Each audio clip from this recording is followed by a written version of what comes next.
Voilà. Et ben donc, bienvenue à tout le monde de ce premier webinaire qu'on organise.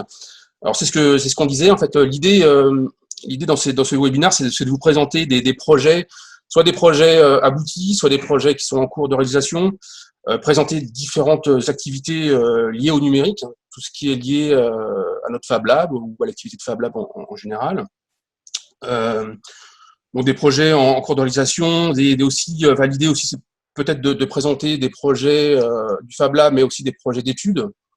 Voilà, on a 2-3 trucs qu'on pourrait présenter, qui ont été faits dans le cadre d'études d'un bac scientifique ou d'autres choses aussi qui sont faites en études supérieures, dans la conception de jeux vidéo, des choses comme ça. Donc ça, c'est des trucs qu'on pourra présenter par la suite. Là, le format, cette fois-ci, moi, je vais présenter mon projet Mars Rover 2020, qu'on voit sur la petite vignette là.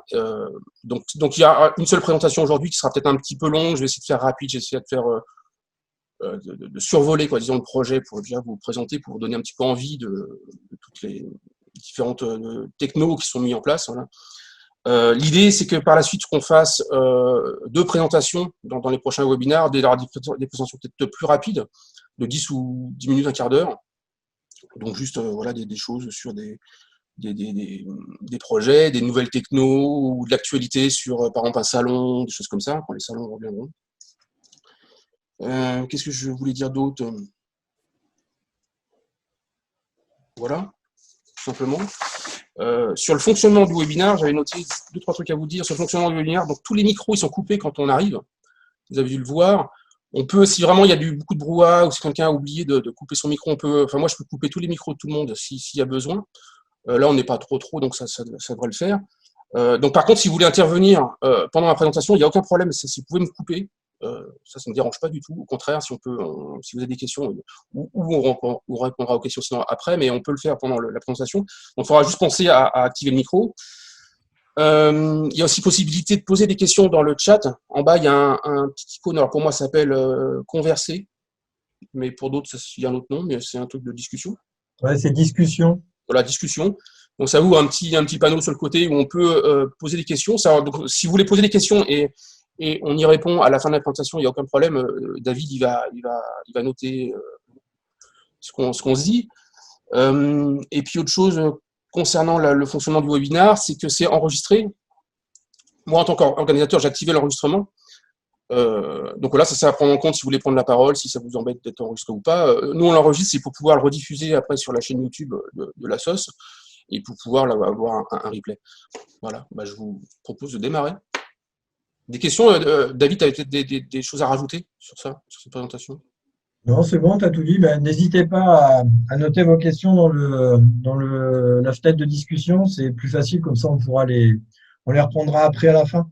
Je les reposerai à Fred. Voilà. Alors, donc, attends, je vais mettre ça ici, il faut que j'organise mes fenêtres. Donc voilà, donc le projet Mars Rover 2020. Donc Mars Rover 2020, c'est quoi donc? Donc Mars Rover 2020, donc pour les gens qui ne situent pas, pour situer un peu plus, donc c'est une mission en fait de la NASA, c'est une mission d'exploration de la NASA, c'est un rover, un robot qui était développé par le JPL, le jet de propulsion laboratoire de la NASA, c'est le bureau en fait d'études pour tout ce qui est engin de ce type-là. La NASA, ils sont pas à leur premier rover. Il y a eu en 96, il y a eu Mars Pathfinder, Sojourner, c'était des rovers c'était un rover de 10 kg, donc vraiment un petit rover. En 2003, il y a Spirit et Opportunity, ils ont envoyé 2 rovers en même temps. C'est des rovers de 185 kg. Et en 2011, ils ont envoyé Curiosity, qui s'appelle aussi MLS, le Mars Science Laboratory, qui fait 900 kg, donc pratiquement une tonne. Et là, actuellement, donc le rover dont on parle, il s'appelle Perseverance, mais Perseverance, finalement, c'est la copie de Curiosity. Il a été envoyé en 2020, donc là, c'est tout récent. Il est actuellement en route vers Mars. C'est la copie de Curiosity, sauf qu'il a un peu plus de matériel, vu que le Curiosity, c'était un vrai succès. La mission est encore en opération. Il y a encore des gens qui opèrent dessus pour faire des analyses du sol martien, alors qu'il devait s'arrêter bien avant. Donc, vu que c'est un réel succès, ce qu'ils ont fait sur le Persévérance, en fait, ils ont mis un peu plus de matériel, c'est pour ça qu'il est un peu plus lourd. On est passé de 900 kg à un peu plus d'une tonne. Pour se rendre compte, voilà, il y a les véhicules, je crois que j'ai une autre photo, voilà, j'ai un truc qui est sympa, voilà, qui permet de montrer la taille des véhicules dans le temps, hein, entre les débuts des années 2000 et maintenant. Et là, donc le Curiosity et Perseverance sont vraiment des véhicules qui sont de la taille d'une petite voiture, quoi. Donc décollage le 30 juillet 2020 avec une semaine ou deux de retard, mais du coup c'est en cours, et arrivé sur Mars le 18 février, qui est hyper critique, encore plus critique que le décollage, parce que il faut poser le véhicule, et puis il faut qu'il se mette en route, il faut que tous les accessoires se mettent en route. Voilà, donc c'est une mission quand même plutôt périlleuse. Voilà.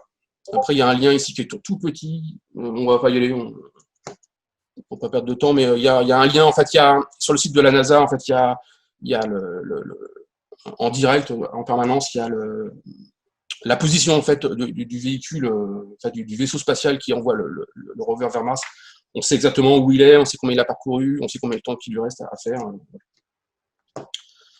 Donc mon projet, c'est coupé. Attends, je vais faire ça. Pardon. Mon projet, en fait, donc du coup, c'est mon projet, en fait, c'était en fait mon projet, il a démarré il y a un peu plus d'un an. C'était une sorte de discussion ou de pari qu'on a fait autour de la table du Fab Lab. Et puis on se dit pourquoi pas le faire. Et enfin, je me suis dit pourquoi pas le faire. Et l'idée, c'était de reproduire en fait donc ce véhicule, mais avec certaines contraintes. Voilà. Certaines contraintes qui sont d'utiliser tout ce qui est fabrication numérique qu'on trouve dans un Fab Lab, donc surtout tout ce qui est impression 3D, tout ce qui est découpe laser, et pas utiliser de fabrication industrielle. Donc il n'y a pas de pièces qui sont usinées autour ou des choses beaucoup plus professionnelles. Il n'y a pas de pièces en aluminium qui auraient pu être réalisées. C'est vraiment, il y a beaucoup d'impression 3D. Voilà, j'en parle un petit peu après. Donc c'est un peu le challenge, c'est de faire ça avec des pièces vraiment abordables, accessibles, y compris les moteurs. Ce sont des moteurs, même si certains sont un petit peu chers, mais c'est des moteurs qui sont accessibles facilement, qu'on trouve facilement. C'est pas des moteurs professionnels. C'était aussi un des challenges, des contraintes que je m'étais fixé, c'était de rester fidèle au modèle original sur la forme, les dimensions, les proportions. Et ça, on va voir juste après pourquoi je dis ça. Et puis il y a aussi, c'était d'atteindre une robustesse, que le véhicule il soit quand même, qu'on puisse le faire fonctionner, qu'on puisse le faire rouler, qu'il ne casse pas à la première sortie. Voilà. Pour faire ce genre de projet, ce qu'il faut faire en fait, c'est ce que je conseille à chacun quand vous vous lancez dans un projet, c'est d'aller voir sur Internet tout ce qui se fait, toutes les ressources qu'on peut avoir. Et là, on ne va pas parcourir, on ne va pas aller faire tous ces sites-là, mais là, on peut voir que sur les engins de Mars, en fait, sur toute la conquête spatiale, on trouve énormément de choses. Il y a tous les sites institutionnels, les sites de la NASA. Il y a Wikipédia, forcément, il y a plein de pages en français qui expliquent tous ces véhicules-là. Donc, et il y a aussi, ça c'est un truc de fou, quoi. Il y a pas mal d'images haute définition qu'on trouve sur le site de la NASA. Et là, on peut, par exemple, je vais essayer ici voilà, par exemple, il y a cette page-là. Je vais cliquer dessus. Voilà, je pense que vous le voyez encore. Je vais essayer de grossir la page. Voilà, par exemple, il y a cette image-là. Et cette image-là, elle fait, on voit là, elle fait 350 mégas. Donc, pour dire que c'est vraiment une image de ultra haute qualité et ça permet d'avoir énormément d'infos en zoomant tout sur le design. Voilà. Qu'est-ce qu'il y a d'autre il y a aussi pas mal de modèles 3D. Alors, voilà, pas mal de modèles 3D, voilà, dont un site. Alors ça, je vais y aller aussi vite fait. Donc il y a d'autres ressources que la NASA, mais il y a aussi, pour finir avec la NASA, il y a ce site-là. Alors ça c'est intéressant à aller voir parce que c'est un site sur lequel, c'est NASA 3D, ressources, c'est un site sur lequel on trouve plein d'objets, par exemple tout ce qui est les missions Apollo sur la conquête de la Lune, qu'on trouve en objet qu'on peut imprimer. Voilà, voilà, il y a plein, voilà, on trouve le rover par exemple, Curiosity qui est ici. Il n'y a pas de choses intéressantes, mais il y a des petits véhicules, il faut explorer, mais ils ont énormément de ressources 3D qui mettent à disposition, qui est complètement accessible pour tout le monde. Attends, je vais mettre voilà. Sinon, donc, dans les ressources techniques qu'on trouve aussi, c'est le CNES, parce que le CNES, en fait, ils participent toujours à l'élaboration de ce rover, et ils ont fait toute la partie de la tête qu'on voit du rover. C'est eux qui ont fait toute la partie optique, et donc il y a un laser pour pouvoir faire des mesures du sol martien, des analyses du sol martien. Et ils opèrent actuellement le rover Curiosity qui est déjà sur place depuis 2011, et ils vont opérer le nouveau rover. Donc le CNES, enfin toute la partie européenne de recherche est pas mal impactée par ce projet. Et puis après, il y a d'autres articles sur Internet qui sont sympas, il y a des trucs un peu plus farfelus. Tiens, ça, on va regarder ça vite fait.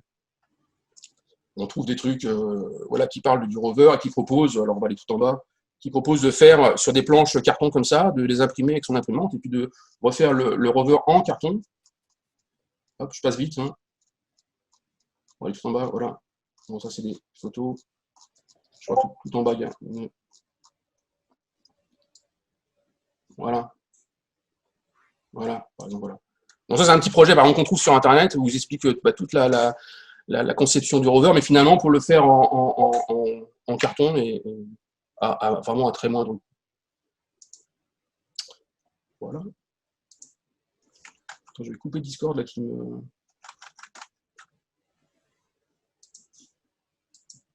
Ça va jusqu'à présent? Qu'est-ce qu'il y a d'autre? Et une dernière ressource que j'ai utilisé pas mal pour mon projet, c'est le GitHub de la NASA. Donc le GitHub un GitHub pour ceux qui savent pas, un GitHub c'est un dépôt sur Internet où on trouve plein de fichiers. Enfin c'est une arborescence de fichiers et on trouve plein de fichiers divers et variés, hein, que ce soit des schémas, des photos, voilà. Et donc le GitHub de la NASA, donc plus particulièrement du JPL, donc du laboratoire de la NASA, il propose en fait un projet en open source. Je crois que j'ai une page juste derrière. Voilà, avec toute une arborescence, avec toutes les parties électriques, mécaniques, software, tout ça, avec toute une roadmap de fabrication, de construction du rover. Et puis le tout autour d'une Raspberry. Bon, un peu comme j'ai fait aussi, puis avec le logiciel, en fait, avec le système Euros, bon, ça c'est un peu plus technique. Voilà. Et donc il propose un truc super complet sur Internet, vraiment ouvert à tout le monde, avec la liste aussi de tous les composants qu'il faut acheter, leur prix, comment ça coûte, donc on peut déjà anticiper. Le problème, c'est qu'en fait, il propose de réaliser ça, ce robot-là. Et au niveau design, c'est pas vraiment... ouais, moi, c'est même pas du tout ce que je recherche, quoi. Voilà, pour rappel, le rover, c'est ça, quoi. C'est ce look-là, avec un système de suspension assez complexe, voilà. Et bon, c'était un peu dommage de se lancer sur un projet comme ça. Bon, ok, il y a 6 roues, mais c'est juste fonctionnel. C'est pas vraiment, il n'y a pas de French touch dans ce qu'il proposait. Donc voilà, mon projet, c'est de démarrer sur la construction d'un rover de ce type-là. Et donc, sur mon projet, il y a pas mal de sujets. Il y a les parties, il y a beaucoup de choses en fait sur la partie mécanique. Il y a le corps du robot, le système de suspension, les roues, la caméra avec la tête de caméra. Donc pas mal en fait, de sous-projets. Ce que je vais essayer d'expliquer dans cette présentation, c'est que ce projet de rover assez complexe, finalement, c'est plein de projets mis bout à bout, quoi. Il y a plein de sous-projets. Il y a une partie électronique hein, avec le contrôle des 6 moteurs principaux hein, pour qu'ils puissent avancer. Il y a le contrôle de 4 moteurs pour les roues directrices. Il y a le contrôle du mât hein, où la tête peut bouger. Il y a la gestion de l'énergie, hein, la conception de la batterie, quelle batterie qu'on met dessus. Et après, il y a toute la partie programmation. Ça, j'en parlerai pas beaucoup, pas du tout là. Toute la partie programmation qui est l'asservissement des moteurs, comment ça marche, la gestion centralisée. Et puis la partie connectivité, donc la partie tout ce qui est connexion Wi-Fi, 4G ou autre. Voilà.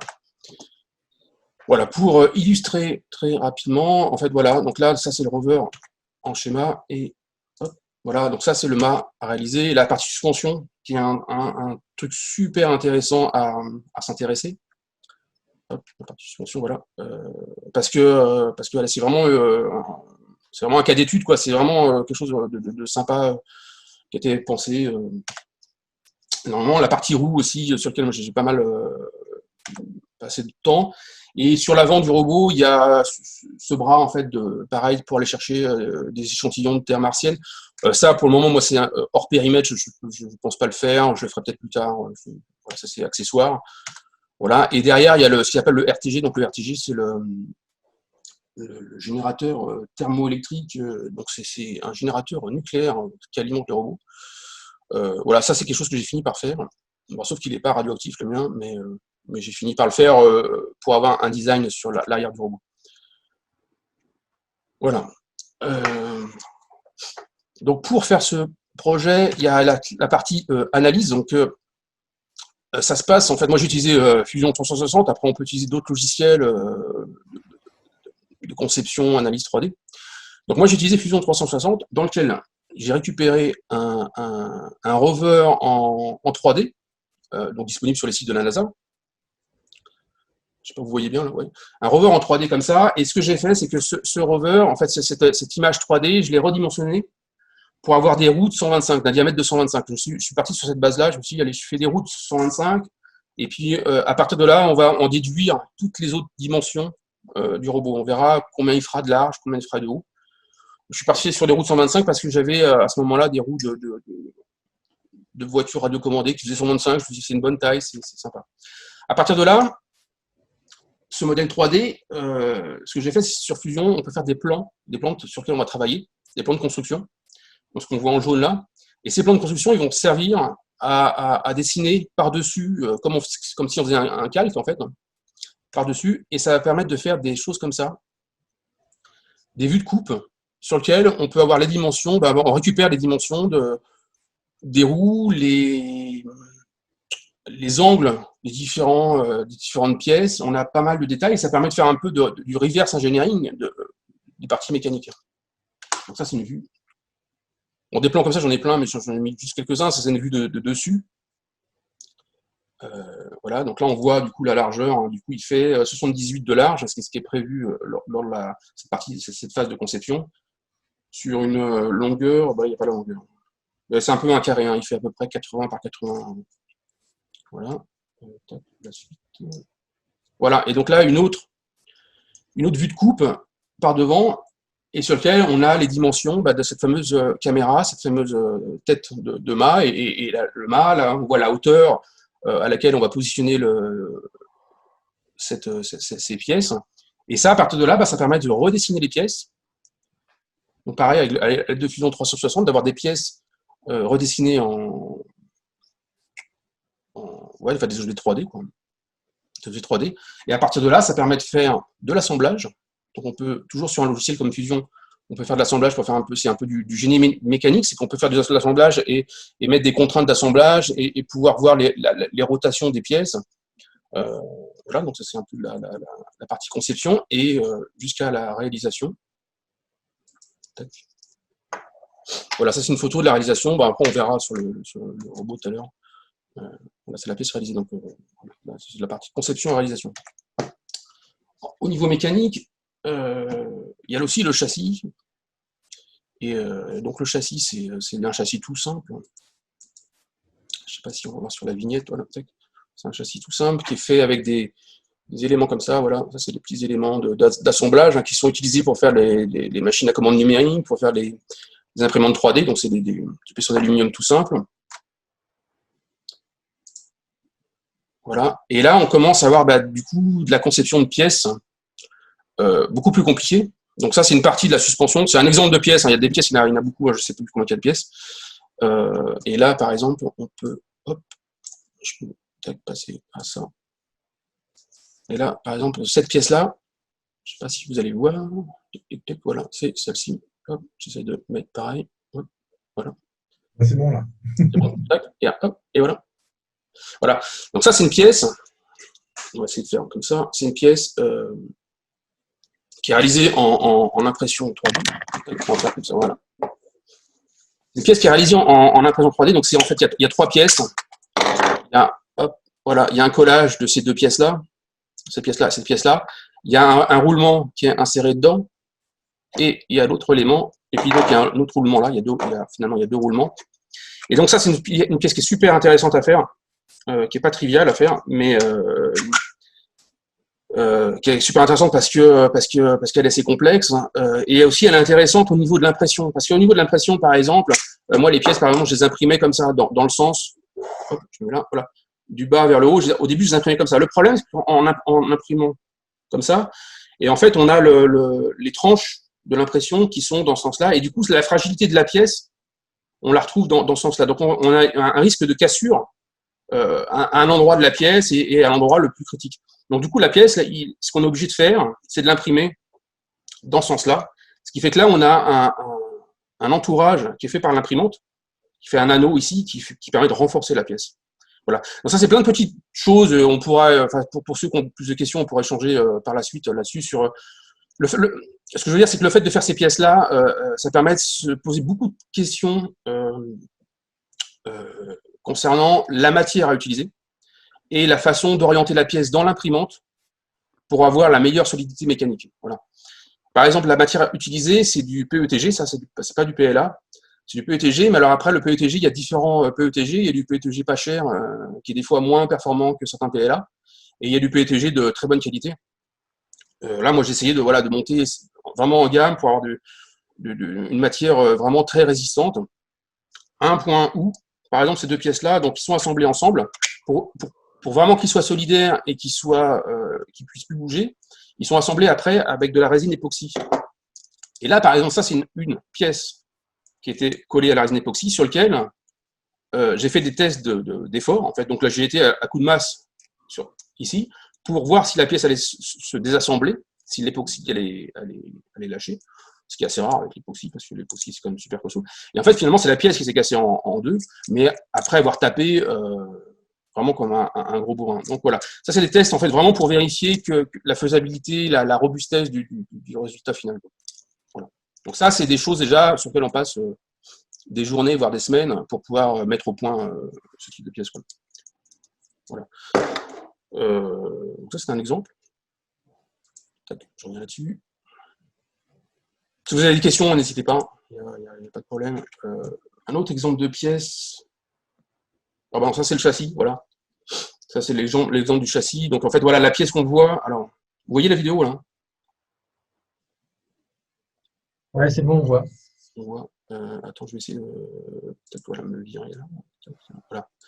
Donc, la pièce que je vous présentais, c'est celle qu'on voit en face, là, qui est devant, et qui est déjà assemblée du coup avec le corps du robot. Et puis là, on commence à voir l'aperçu de la bielle centrale avec le système de mécanique. Et ça, voilà, c'est intéressant. Ça a été fait en reprenant, hein, comme je disais tout à l'heure, en reprenant les plans d'origine et en replaçant la bielle au même endroit. Donc moi, j'ai pas du tout fait de travail d'ingénierie mécanique pour savoir où c'est que c'était le plus pertinent de poser telle ou telle pièce. Moi, j'ai vraiment repris les cotes de l'original. Fred, Ouais. tes suspensions, on les voit bouger quand tu as un côté qui part en arrière, l'autre part en avant. Dans la réalité, quand tu as deux roues qui partent en même temps en haut, ça fait quoi? Ah bah c'est que le châssis, du coup, il va être incliné, il va s'incliner, tout le châssis va s'incliner vers l'avant. Okay. Sinon, après, les roues, ils vont être comme ça par rapport au châssis. Et donc, le châssis va, du coup, si tu as une roue qui va vers le bas, parce que ça descend, et puis une roue qui va vers le haut parce que ça monte, parce que le terrain est voilà, le châssis, il va avoir il sera dans un juste milieu, quoi. Tu vois? Ok. Voilà, on pourra après, tout à l'heure, peut-être. Voilà. Et ensuite, il y a les roues. Alors les roues, c'est pareil. Les roues, c'est un truc super sympa à faire sous fusion. Là, il y a la petite animation fusion. C'est un truc qu'on a fait quand on avait fait les cours la fusion. C'était l'année dernière, avant cette situation catastrophique. Et donc ça, c'est une roue qu'on avait fait dans le cadre des cours fusion 300. Donc c'est un exercice qui est super sympa à faire, qui n'est pas trivial la première fois, puis après on y arrive. Là, pour la petite histoire, là on voit deux roues. À droite et à gauche, c'est les roues celle de gauche, c'est la roue de Curiosity, hein, celle du rover de 2011, et celle de droite, hein, c'est la roue de Persévérance. Hein, ils ont changé le design, en fait, ils ont revu le design. Donc ça, c'est pour les roues. Et les roues, en fait, ce que j'ai fait, c'est que j'ai fait des roues en... Je me suis dit que ce serait vraiment sympa d'avoir un revêtement silicone sur les roues, pour avoir vraiment un accrochage, une certaine souplesse, voilà. Donc, ce que j'ai fait, ce que je me suis dit, c'est que je vais faire un cylindre, ce qu'on voit sur la photo là, un cylindre gris qui sera vraiment la roue par elle-même et un revêtement très fin en silicone par-dessus. Et donc là, c'est pareil, j'ai passé beaucoup de temps à étudier un système de moule, donc pareil, à partir d'impression 3D, pour pouvoir faire ces roues. Et ça, ce qui est, hop, je vais virer. Ce qui est intéressant, c'est que ce système-là, en fait, ça peut être utilisé pour faire d'autres objets, quoi. Ça peut être utilisé pour faire des pendentifs, ça peut être utilisé pour faire des figurines en caoutchouc. Ça permet de faire plein d'objets en caoutchouc. Et ça, je vais vous montrer très rapidement, parce que ça, c'est intéressant. Tac, hop. Allez, je vais vous montrer. Et voilà. Et donc, par exemple, ça, c'est un test. Je ne sais pas si on le voit. Voilà. On doit le voir ici. Hop, voilà, ici. Donc ça, c'est des pièces qui sont faites en impression 3D. Voilà, 2 pièces. Donc c'est 2 pièces qui s'emboîtent. Il faut se débrouiller après au niveau du dessin 3D pour les emboîter. Et donc là, j'ai ce cylindre-là, sur lequel je vais vouloir mettre du silicone, qui va venir au milieu. Donc avec un petit support. Je vais me déplacer là, voilà. Là où vous voyez bien normalement. Tac. Et donc j'ai le tout qui s'emboîte comme ça. Et après, j'ai juste à mouler le silicone entre les deux. Et donc ça va remplir cette partie-là. OK? Et ça donne voilà, des roues comme ça, avec cette partie de silicone qu'on voit. Et donc ça permet d'avoir des roues qui ont une certaine flexibilité. Et donc après, ces silicones-là, il y a plusieurs matières. Il y a la matière, celle-ci, elle est beaucoup plus souple. Bon, là, on ne se rend pas tellement compte. Mais voilà, là, il y a une matière beaucoup plus souple. Sur moi. Par exemple, voilà. Et ça, voilà, ça c'est aussi un résultat de moulage. Voilà, et on voit que ça fait des choses vraiment super sympas. Alors ça, moi, ça je l'ai fait dans le cadre de mon projet, et donc j'ai fait des roues, mais comme je vous disais tout à l'heure, on peut faire plein d'autres choses. Ça, par exemple, voilà, c'est une pièce qui traînait, je sais pas. Voilà, et ça permet de faire des choses vraiment sympas, ce système-là. De faire Et après, donc ça, c'est des petites roues qui ont été faites pour faire des petits véhicules. Et après, on retrouve le voilà. Ça, c'est la taille réelle, parce qu'au début, je l'ai fait de façon à le faire. Là, on a un peu plus gros. On a notre roue qui est assez costaud, dans lequel, par la suite, on mettra la jante. Enfin, pas la jante, si, la jante, à l'intérieur. Voilà, et donc ça, c'est pareil. Là, on va pouvoir faire. On a les 2 demi-coques, la roue, et pour pouvoir aider à passer le silicone dedans, un petit pièce, voilà, comme ça, conique. Et là, voilà, et le silicone va être versé dedans, et ça va remplir l'intérieur. Je ne sais plus combien il y a de quantité sur cette roue-là, voilà. Et donc là, ça va faire une roue beaucoup plus, voilà, beaucoup plus grosse. Vous voyez, par rapport à ma main, là, on a vraiment on a une roue de 125, ce que je disais tout à l'heure. Voilà, avec donc du coup un insert, une autre pièce, voilà, qui est mise à l'intérieur. Donc c'est 2 pièces qui sont assemblées l'une dans l'autre. Voilà. Sympa. Voilà, donc ça c'est encore un projet dans le projet. Cette partie moulage silicone, c'est quelque chose sur lequel j'ai passé pas mal de temps. Mais pour un résultat vraiment super sympa. Moi, ce que je n'avais pas dit, c'est que aussi sur ces moules-là, ce que je me suis l'astuce, c'est que au niveau de l'assemblage, je me suis arrangé pour que l'assemblage corresponde aux rainures des roues. Ce qui fait qu'on voit plus, ou très peu, l'endroit des 2 demi-coques. En fait, c'est mieux qu'un pneu réchappé, quoi. Voilà, on le voit ici. C'est où? Voilà, on le voit ici légèrement. Parce que je ne l'ai pas encore bien nettoyé, mais voilà, il faut y aller. Voilà. Je range ça. Retour ici. Voilà, très rapidement. Donc ça, c'est pareil, ça, si vous êtes intéressé pour faire des choses comme ça, des moulages silicone, même pour faire des choses qui n'ont rien à voir avec la robotique, qui peuvent être plus aussi décoratifs ou autres. Moi, je peux vous donner les références pour avoir ces produits-là. Voilà. Pas de questions, non? Ça va? Ça va aller? Pas de questions. Pas de questions. L'électronique. Bon, l'électronique, je vais passer rapidement parce que c'est un peu moins intéressant. Tac, tac. Je repasse comme ça. Voilà. Concernant l'électronique, alors l'électronique, tout le robot il est conçu autour d'une Raspberry. Donc une Raspberry, c'est un petit PC sous Linux, généralement, c'est sous Linux. un petit PC, voilà, voilà, qui permet de faire pas mal de choses. Il y a des entrées-sorties dessus, ça permet de raccorder des cartes. Voilà, donc c'est une sorte d'Arduino plus, quoi. C'est quand même plutôt un PC, c'est plus proche des PC que des Arduino. Voilà. Et pour pouvoir piloter les moteurs, donc en fait, j'ai des cartes, ce qu'on appelle des drivers, des cartes des drivers moteurs, des cartes de pilotage des moteurs. Et donc, j'ai une carte pour 2 moteurs. Voilà, c'est une carte que j'ai développée, je vous en parle juste après. Donc ça, ces cartes-là de pilotage des moteurs, c'est plus proche en fait de ce qu'on fait avec les Arduino, c'est plus proche de ce qu'on fait par exemple dans les cours de robotique là, qui sont proposés. Et donc, vu que j'ai 6 moteurs, ben, j'ai 3 cartes. Voilà, j'ai 3 cartes pour les 6 moteurs. Mais j'ai également aussi 4 moteurs, comme je disais tout à l'heure, pour la direction. Donc là, j'ai aussi un petit composant qui permet de les piloter. Et j'ai aussi 2 moteurs pour la caméra, le mât et la caméra du robot, et sur lequel il y a des moteurs pas à pas, donc c'est une autre techno des premiers moteurs. Les premiers moteurs, c'est des moteurs à courant continu simples. Enfin, simple, moteur à courant continu. Là, et donc, il y a 2 moteurs pas à pas des steppers, quoi.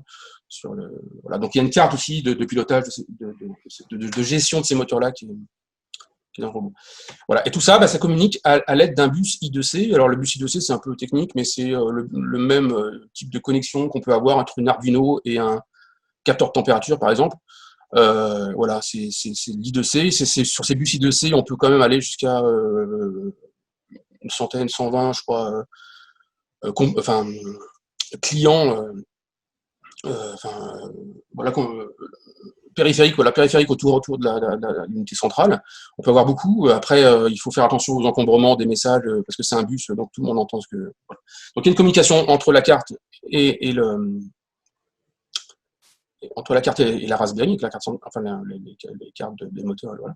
Et la Raspberry, du coup, elle permet de plugger, par exemple, une manette de jeu. On peut avoir du Wi-Fi, on peut avoir beaucoup de choses, après beaucoup d'extensions pour pouvoir le piloter. Moi, ce que je fais, en fait, j'utilise une manette comme ça, je vous le montrerai tout à l'heure, elle est là, voilà. Moi, j'utilise une manette comme ça pour le. J'arrive. Voilà. J'utilise une manette comme ça, une manette de Xbox. Bon, elle est avec un fil.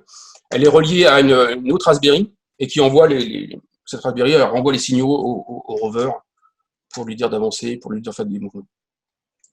Voilà, ça c'est pour l'électronique. Et concernant l'électronique, après, il y a une petite partie rapide. Voilà, après il y a une batterie normale, 5 volts pour la Raspberry, ça c'est pas très grave.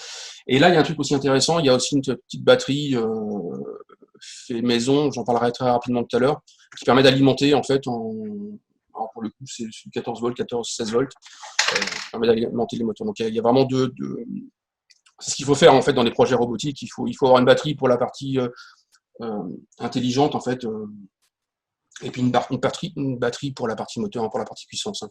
C'est toujours séparer les choses. Enfin, voilà. Voilà, et là, juste en fait un petit focus sur ces fameuses cartes qui pilotent les moteurs.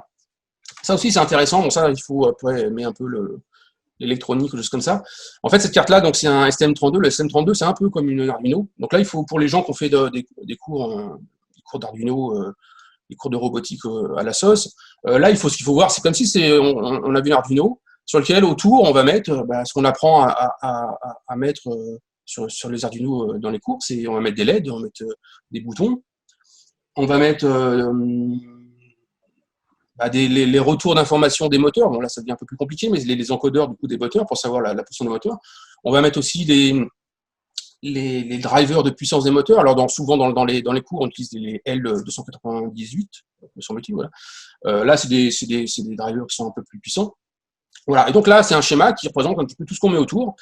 Et moi, ce que j'ai fait, c'est que du coup, j'ai conçu ce qu'on appelle un PCB. Donc, un PCB, c'est une carte électronique.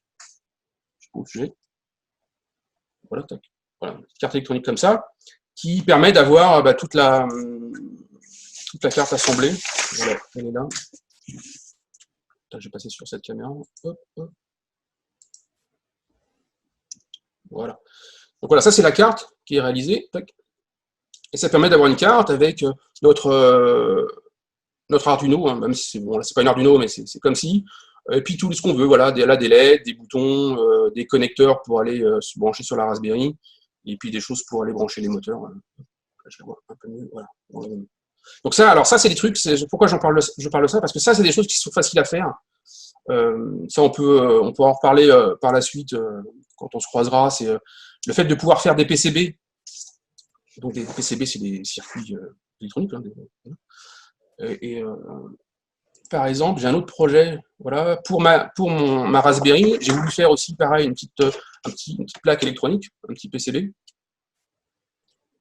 Voilà, sur mesure. Je vais repasser là-dessus. Hop. Voilà. Et donc ça, la conception de ces cartes, alors il faut être intéressé par l'électronique, mais ça permet de faire une fois qu'on a fait tous ces tests avec tous les fils qu'on met dans tous les sens et puis les composants de test qu'on fait en lab, qu'on fait pendant les cours, une fois qu'on est sûr, enfin qu'on sait ce qu'on veut faire, qu'on veut pérenniser notre projet, c'est sympa, c'est vraiment sympa de se prendre la tête à essayer de faire ces composants-là et enfin ces cartes-là, pour pouvoir vraiment souder définitivement les composants qu'on a besoin. Et là, dans ce cadre-là, moi, j'avais fait un article, juste pour info comme ça. J'ai fait un article sur Framboise 314, là, qui est un des sites de référence, un site français de référence sur la Raspberry. Et donc, j'avais fait un petit article, voilà, que vous pouvez retrouver facilement, qui explique comment faire un schéma électronique qu'on veut faire, des schémas peut-être, des schémas plutôt simples, voilà, et puis de faire ce qu'on appelle le hat, donc un chapeau qui va sur la Raspberry. Voilà, toute la partie électronique. Et puis, ça permet de montrer aussi qu'on peut commander les cartes comme ça par 10 pour la modique somme de 5 €. 5 $. Voilà, plus 20 $ de livraison. Voilà, qui est plus de livraison que de fabrication, mais voilà. Donc ça, c'est des choses, j'en parle parce que s'il y en a qui sont intéressés, qu'ils n'hésitent pas à me contacter, et puis moi, je peux vous aider pour concevoir ça. Et puis, un dernier truc au niveau électronique, c'est la batterie. Alors, la batterie, là, c'est un peu des photos un peu ardues, là, mais la batterie, ce qui est sympa de comprendre, c'est que la batterie, il y a des choses super sympas aussi à faire en batterie quand on s'y intéresse. Il y a ces petits modules-là, ça, vous devez connaître. C'est les batteries comme ça, c'est 18650. Hop, voilà. Là, il y en a des batteries comme ça. Donc ça, c'est super sympa à s'y intéresser parce que ces batteries-là, ces batteries qui font 3,7 volts en nominal, mais qui sont souvent à 4 volts en fait, qui sont entre 3,7 volts et 4,2 volts. Et ce qui est sympa à faire avec ces batteries-là, c'est qu'on peut en fait les mettre en série pour avoir 8 volts, 12 volts, 16 volts. On peut les mettre en série, on peut les mettre en parallèle. Et par exemple, moi, la batterie que je montre ici, c'est une batterie donc du coup sur laquelle il y en a 4 en parallèle et 4 en série. Donc du coup, on a à peu près 16 volts. Voire 16-18 volts, et 4 en parallèle, du coup on a aussi plus de capacité un double en capacité. Et dessus, il y a des petits composants électroniques, ce qu'on voit, le circuit électronique qu'on voit là, qui s'appelle des MBS, voilà, pour Battery Management System. Ça, c'est des petits composants qui coûtent que dalle, et qui permettent de gérer, d'ailleurs, voilà, celui-là c'est marqué HS, qui permettent de gérer en fait la charge et la décharge de la batterie, voilà, tout ce qui charge et décharge de la batterie. Voilà. J'en parle rapidement de ça parce que voilà, c'est pareil, si vous avez un montage sur lequel vous voulez faire une batterie sur mesure, c'est aussi possible de faire ces batteries sur mesure. Ces bâtons de batterie, ils sont aussi utilisés pour restaurer par exemple des visseuses sur lesquelles les batteries sont HS, et finalement dans ces visseuses on trouve souvent ces bâtons-là. C'est hyper standard dans beaucoup de choses. Voilà. Et je crois que j'en ai trop dit. Voilà, c'est tout.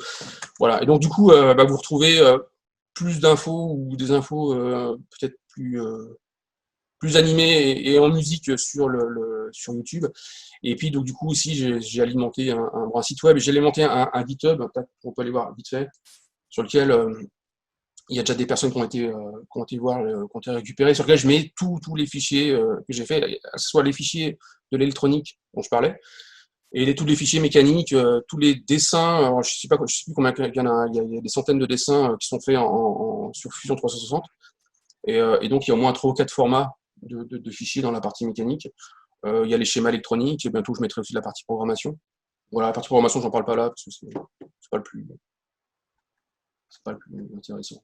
Voilà. Donc, le rover, il est là, et puis voilà. Donc, du coup, on peut, après, à partir de cette télécommande, piloter des choses. On va le faire tourner, voilà. Tiens, attends, je vais changer les caméras. Voilà, une vue de dessus.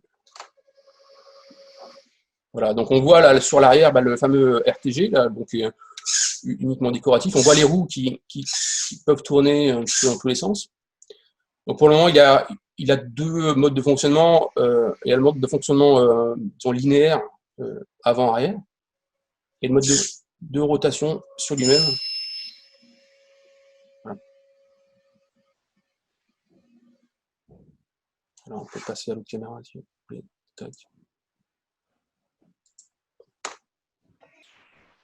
Fred, ouais. Tu peux faire une démo du coup des suspensions, parce que je n'ai pas bien compris le principe des suspensions, la gauche-droite. Ouais, alors tu vois, justement, alors je vais le laisser comme ça. Bien,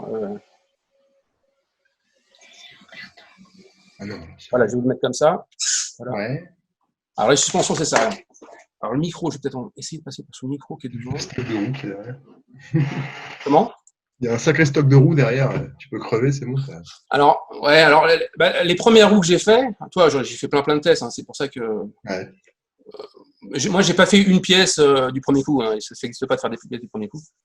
Mais enfin, moi, j'arrive pas à faire une pièce du premier coup. Donc, il y a plein de tests. Et les premières roues étaient entièrement en plastique. Et voilà, donc c'est pas du tout le même résultat que.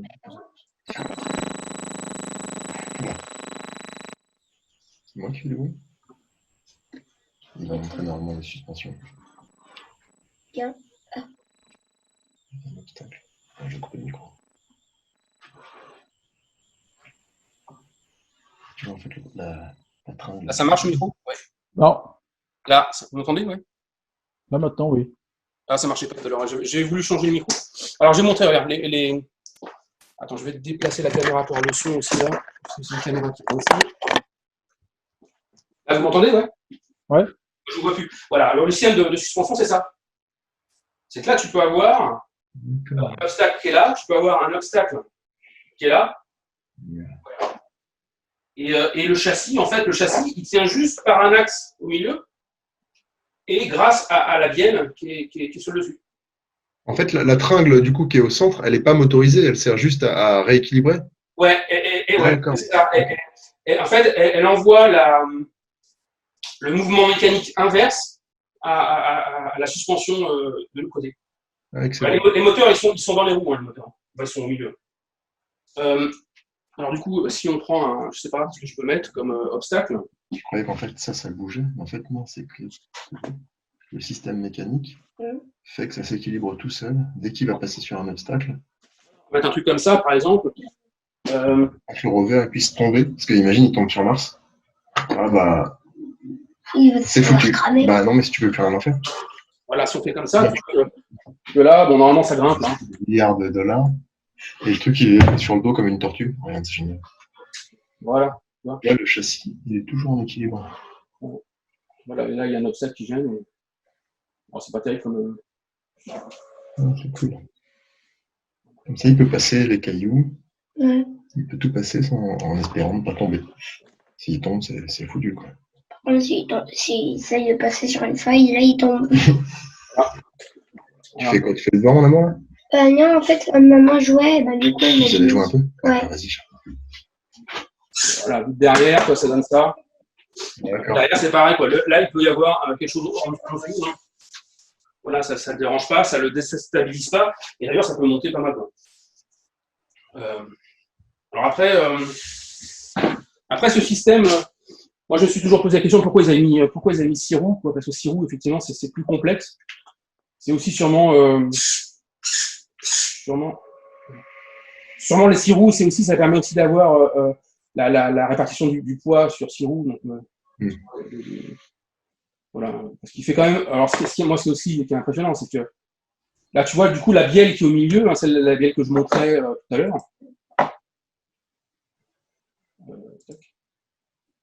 Ah ouais,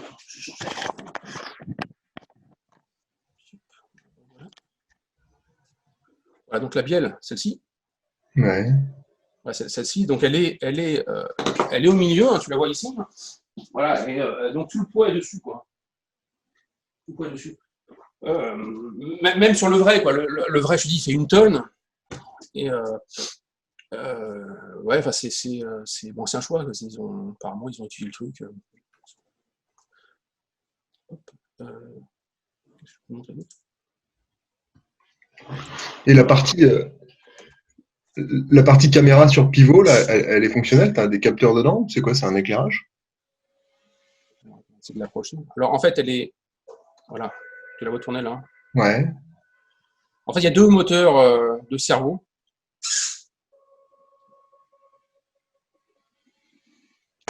C'est de mettre la caméra plus.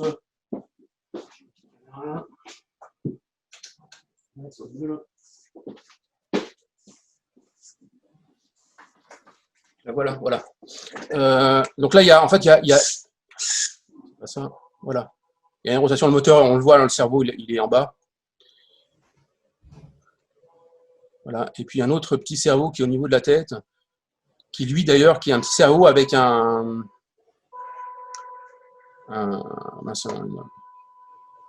des engrenages en fait. Il y a des engrenages pour démultiplier la force, pour les Un réducteur.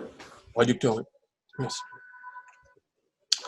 En fait, du coup, le fait d'avoir un réducteur, c'est vachement bien. Parce que du coup, quand les moteurs ne sont pas alimentés, t'as quand même, tu ne peux pas le tourner à la main, quoi, vu que tu as le réducteur. Que la tête, là, quand elle n'est pas alimentée, du coup, je ne l'alimente pas pour économiser de la batterie. Là, ça tourne. Tu vois.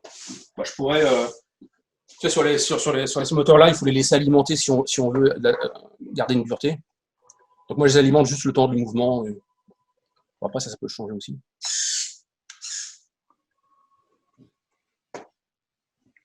J'aurais dû mettre comme ça, en fait. Tu n'as pas mis la caméra dedans? Alors, non. Je n'ai pas mis la caméra dedans. Je n'ai pas mis la caméra. Mais, effectivement, là, tu vois, ici, ça, et en plus, il y a des aimants dessus. Là, il y a vraiment la place de remettre une Raspberry, si on voulait. Et, attends, je vais en avoir une par là. Voilà. On peut se mettre sa Raspberry. Et puis, on pourrait refermer. Bon, celle-là, je ne sais pas si elle va rentrer. Voilà, celle-ci, on a un. On pourra mettre une Raspberry comme ça, on pourra mettre une caméra. Sur le vrai, il y a des caméras dessous. Il y a quand même beaucoup plus de caméras. Il y a des caméras à l'avant. Voilà. Là, pour le moment, il n'y a que le minimum pour que ça puisse bouger, pour qu'on.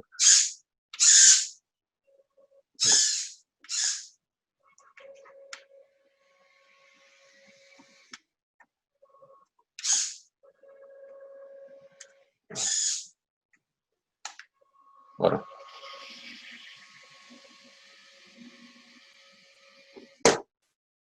Je vais descendre un petit peu l'autre. Alors, j'ai pas de cadreur, je suis obligé de me débrouiller tout seul. Après on embauchera des cadreurs après. Hop. Voilà.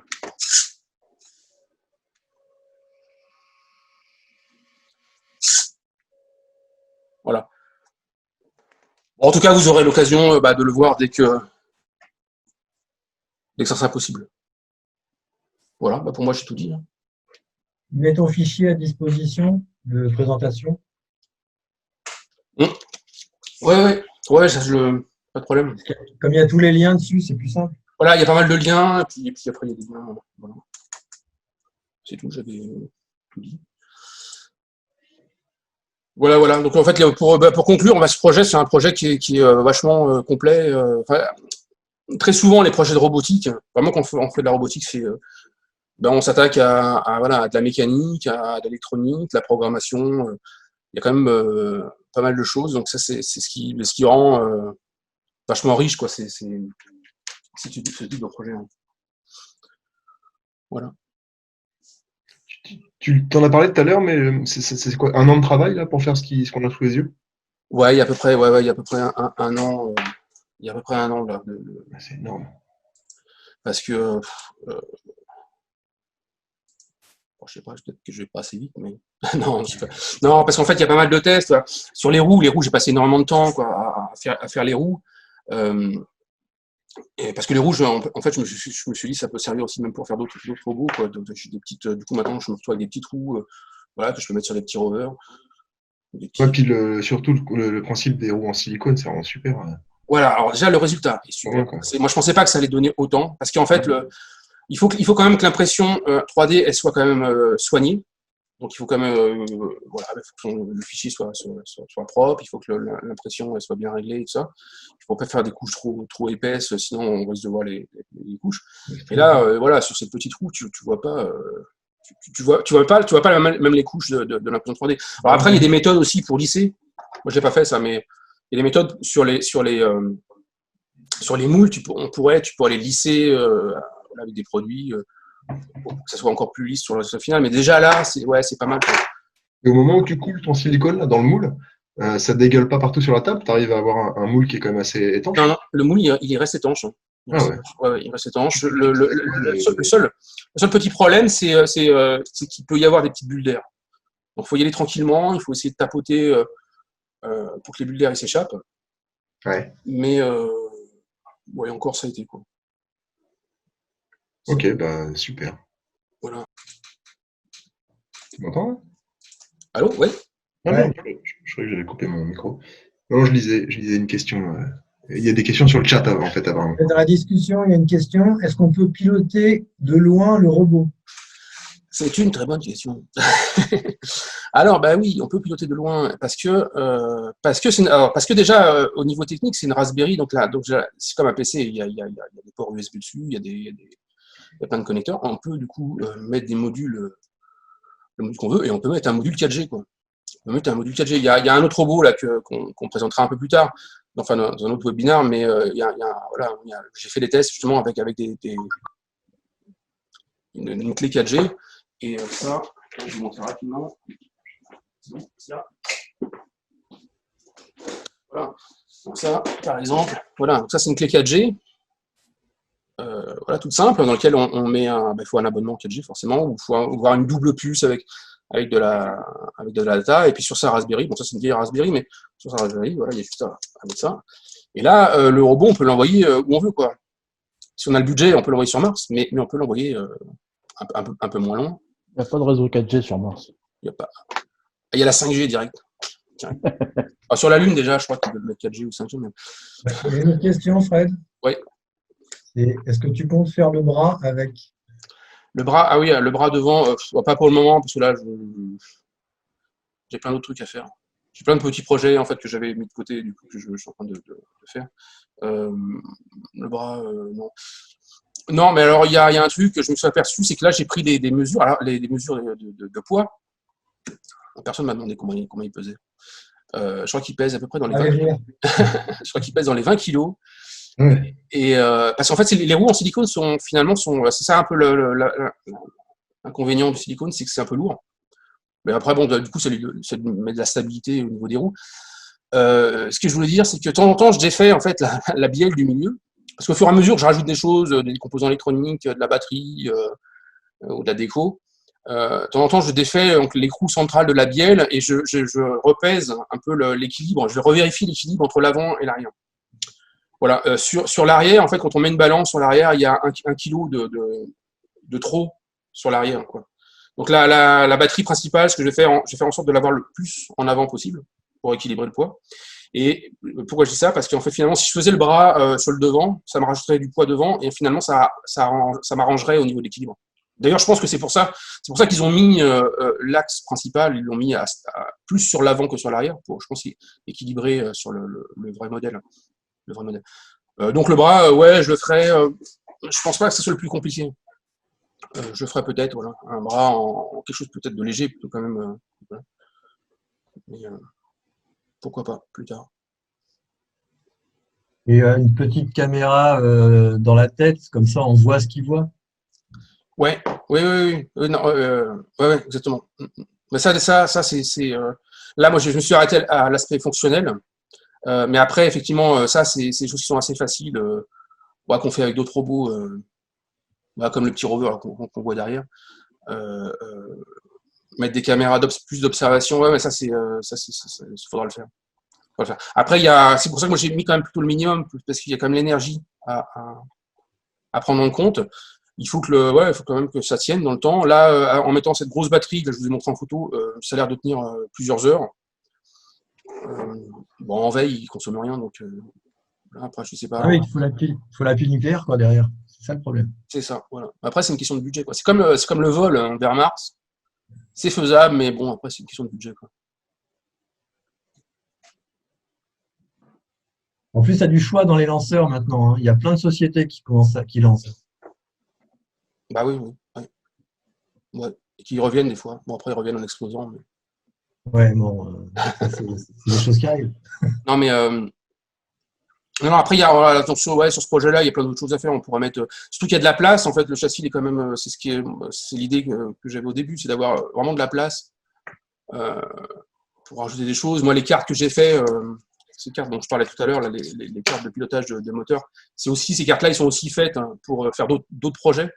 Parce qu'en fait, c'est des cartes à base Arduino qui sont capables de piloter deux moteurs. Mais ces cartes, finalement, ils sont un peu grosses. Quoi. On pourrait les réduire beaucoup plus et puis gagner de la place sur le rover là, actuel pour rajouter encore plein de choses. Mais là, il y a encore de la place. On peut rajouter une Raspberry ou deux encore. On peut, voilà, des caméras. Les caméras, il y en a, quoi. Et, non, il y a de quoi rajouter des choses. Hein. Ça va être fait. Bon, tu as un commentaire de Stéphanie hein, qui dit super boulot, bravo. Bah, merci. Bah ça, voilà, dès que on aura l'occasion, je le ferai voyager, au moins jusqu'au Fab Lab aussi. Fred, Oui. tu as fait des tests dans la nature sur une butte en herbe ou un truc comme ça, voir la stabilité? Alors, j'ai fait des tests. J'ai fait des tests. Alors, ouais, il y a plusieurs trucs. En fait, il y a au niveau de la. Toi, j'ai un autre rover qu'on voit dans le coin de l'image là-bas. Celui que tu avais amené à la sauce, non? Comment? Oui, alors voilà, exactement. Au forum, ouais. Je ne sais pas si on le voit, peut-être le voir mieux, voilà, qui est dans le coin. Ce rover-là, il a presque les mêmes moteurs. Le petit rover, là, donc, en haut à droite, il a des moteurs, des 100 tours par minute. Je ne sais plus combien de kilos, c'est 40 kilos, 30 ou 40 kilos. Donc, c'est des moteurs qui sont super costauds quand même, qui ont vachement de couple. Donc, sur le rover martien, c'est les mêmes moteurs avec, par contre, c'est des moteurs avec des encodeurs sur le rover martien. Ils ont des encodeurs pour pouvoir avoir des retours d'informations sur la vitesse réelle à laquelle ils vont et ça permet de synchroniser les 6 roues. Bon, ça, c'est un petit peu complexe au niveau de programmation, mais ça permet de synchroniser les 6 roues à la même vitesse. Voilà.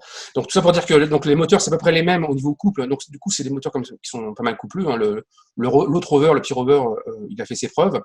Et après, au niveau suspension, tout ça, moi, j'avais fait les tests. Alors, c'est pareil, j'ai une vidéo où je l'avais mis dans le jardin avec des morceaux de bois, tout ça.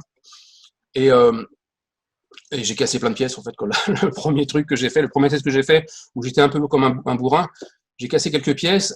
J'ai cassé des moteurs, des servomoteurs de direction. Et moi, ça m'a permis de voir un petit peu les pièces qui étaient fragiles, ça m'a permis de voir les endroits de rupture. C'était vraiment volontaire d'essayer de forcer un peu le truc. Non, il y a une proposition de se cotiser pour le lanceur, pour fabriquer un lanceur vers Mars. Je mets 11,50 € sur la table, là, tout de suite. Non, il faut... Non, mais il y a plein d'autres projets à faire, il y a plein de trucs, c'est pour ça qu'il faut passer à autre chose. Le lanceur, laisse tomber. Non, il faut attendre déjà le mois de février l'atterrissage du vrai rover là, de Persévérance. Ce que je disais tout à l'heure dans l'introduction, c'est le moment le plus critique de l'atterrissage. Il y a, je ne sais plus combien, il y a dans l'histoire, là maintenant ils arrivent mieux quand même à gérer tout ça, mais dans l'histoire des sondes ou des rovers, c'est pas forcément que des rovers qu'ils ont envoyés sur Mars, ils ont envoyé des sondes aussi, des sondes statiques qui se sont posées sur le martien, qui ont tenté de se poser parce que je crois qu'il y a les 3 quarts qui n'ont pas réussi. Il y a quand même un gros taux d'échec d'atterrissage. Là, tout le monde est confiant sur le prochain, mais c'est quand même le truc qui reste. Ouais, pour info, moi j'ai suivi une conférence hein, d'un quelqu'un du CNES qui a bossé sur le projet Curiosity, Ouais. à Persévérance. Curiosity, c'est le seul qui a réussi à atterrir et être fonctionnel. Non, mais tu as aussi les autres, là, pas les autres de Mars. Hein. En fait, les petits enfin, la plupart se sont crachés.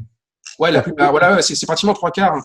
Mais tu as les autres, hein, ce que je présentais au début, là, les petits rovers là, qui faisaient 20 kilos, ils ont réussi à le poser. Hein, Ouais, mais ils ont juste réussi à les poser. Ah ouais, ils n'ont pas fait grand-chose. Ça veut dire qu'ils ont déjà pourri Mars, ils ont déjà envoyé plein de déchets, quoi. C'est ça. Ils ont commencé par le polluer avant de conquérir le truc. Ah, c'est ça, ouais. Et alors, juste aussi un truc que j'ai pas dit, hein, c'est que moi j'avais entendu, c'est pareil, j'avais entendu une conférence sur ces rovers-là. il paraît qu'il y a 20 000 hommes de travail sur ce rover-là, quoi. C'est-à-dire qu'en fait, il faudrait, à une personne, et puis il faudrait que la personne elle soit multi-connaissances, mécanique, électronique, informatique et tout. Il faudrait 20 000 ans à une personne pour faire ces rovers, ce rover, le vrai. Donc en fait, il y a à peu près 20 000 personnes qui ont travaillé pendant un an, quoi. Toi, tu l'as fait en un an. Ouais, je l'ai fait tout seul, mais non, mais moi, c'est pas la même chose. C'est un peu moins. Ah non. Il n'a pas le même budget, il y a des choses à faire à côté aussi. Non, c'est pour dire que ce rover-là, il est vraiment au niveau technique, c'est un truc de ouf. Il y a énormément de caméras, je sais plus. Bon, moi, je suis pas forcément un geek du truc, mais il suffit d'aller voir les pages Wikipédia, même les pages en français. C'est énormément de ressources sur ça, ouais. Ça revient à ce que tu disais. C'est pas un projet, c'est une multitude de projets. Ouais, tout à fait. Et pour chaque sous-projet, c'est des équipes entières qui travaillent dessus. Ouais, tout à fait, tout à fait. Ouais, mais la partie caméra, c'est vraiment le CNES, c'est vraiment c'est européen, mais c'est même beaucoup français, quoi. La partie caméra, avec la partie optique, et puis il y a une partie optique d'observation et puis un laser, en fait, un laser qui permet et tu as un laboratoire d'analyse intégré dedans. C'est ça, voilà, il y a quand même plein de choses. D'accord, qui fait de l'analyse de prélèvement. Ils ont prévu de faire du forage. Ouais, voilà. Et puis il y a aussi un autre véhicule qui est envoyé en même temps, ça ils en parlent pas trop. Enfin, il y a un petit hélicoptère, là, un petit. C'est pas un hélicoptère, un truc. Un drone. Hein? Ouais, c'est pas tout à fait un drone, ils appellent pas ça un drone, ils appellent ça je sais plus comment ils appellent ça. Un petit truc, juste à une hélice, je crois qu'il y a 2 hélices superposées, l'une sur l'autre. Et il est là juste pour faire un vol, je crois, pour faire un saut. Par rapport à la zone d'atterrissage du rover, la zone initiale, je crois qu'il va faire un saut, il va pouvoir prendre des photos aériennes, et puis c'est tout, il va pas avoir une durée de vie très. Mais il n'y a pas d'atmosphère sur Mars. Il y a une petite atmosphère. Ah, il y a un petit truc quand même. Ouais. Pour voler avec une hélice, il faut quand même de l'air. T'as pas regardé Seul sur Mars? Non, j'ai pas regardé Seul sur Mars. C'est vrai? Ah non, mais c'est un super film, ça, sur Mars. C'est un film qui a été même reconnu par la communauté scientifique au niveau de la. C'est intéressant ce que tu dis, Fred, parce que aujourd'hui, toutes les images qu'on voit des atterrissages de rovers sur Mars, ce ne sont que des simulations. Ouais, c'est que des images de synthèse, et puis on n'aura jamais les vraies images, de toute façon, ça c'est sûr. Sauf si tu as un module à part, comme le petit module que tu évoques, qui se détache du rover et qui filme l'atterrissage. Ouais, mais il faudrait qu'il se détache avant, quoi. Mais, qu'il se détache avant, surtout le.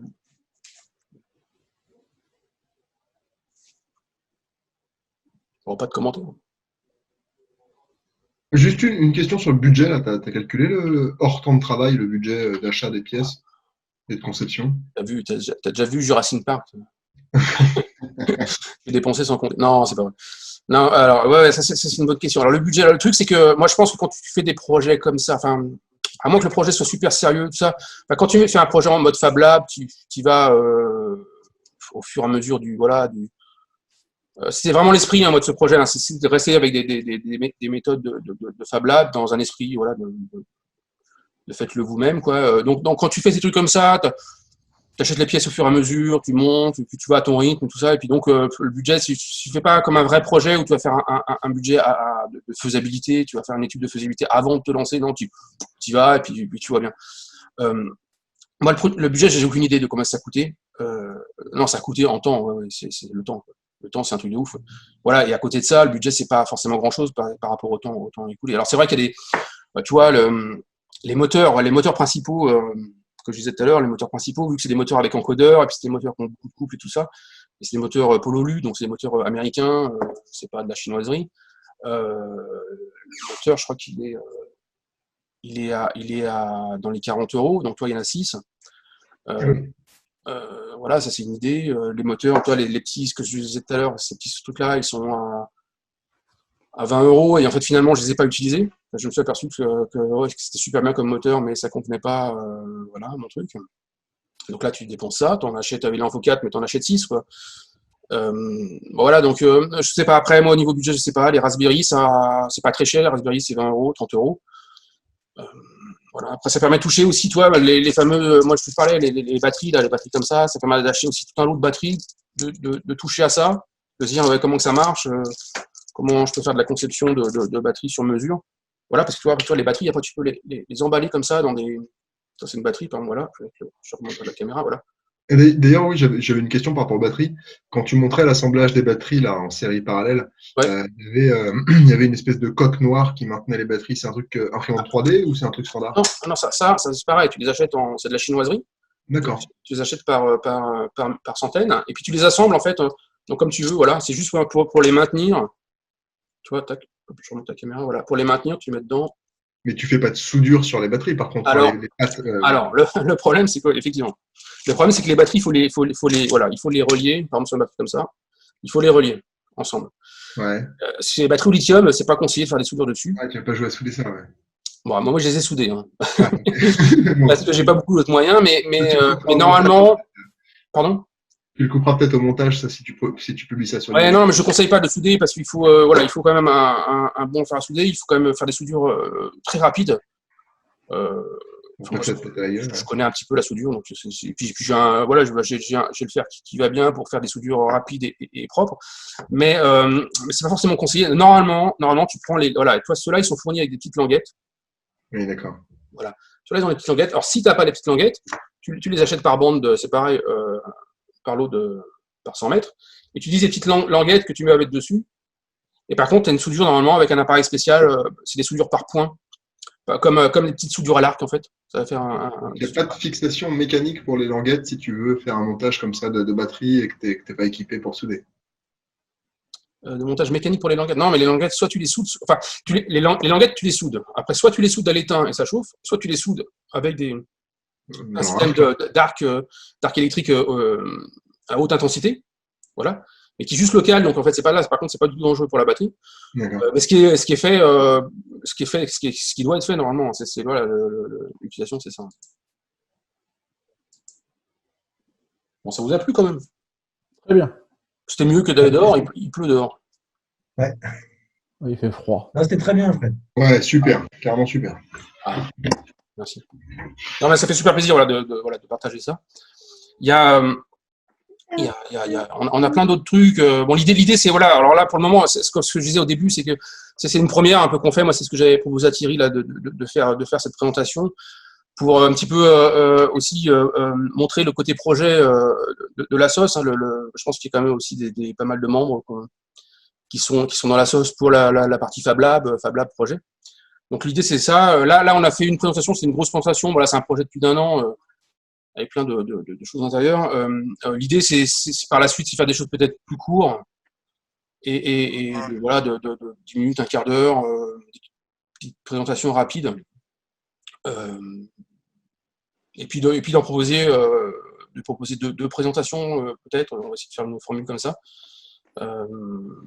Voilà, et puis du coup, l'idée c'est d'essayer d'aller à la pêche à ces projets que les uns ou les autres ont. Donc s'il y a des gens qui veulent intervenir, il n'y a aucun problème. Il y a déjà, moi j'ai déjà plein de trucs, soit par moi ou soit par d'autres personnes, des choses à présenter. Voilà, il y a plein de sujets, hein, plein de sujets intéressants. Il y a plein même des anciens projets, mais qu'on peut faire sur un format 10 minutes, un quart d'heure, plus. Pour pas qu'on s'endorme tous.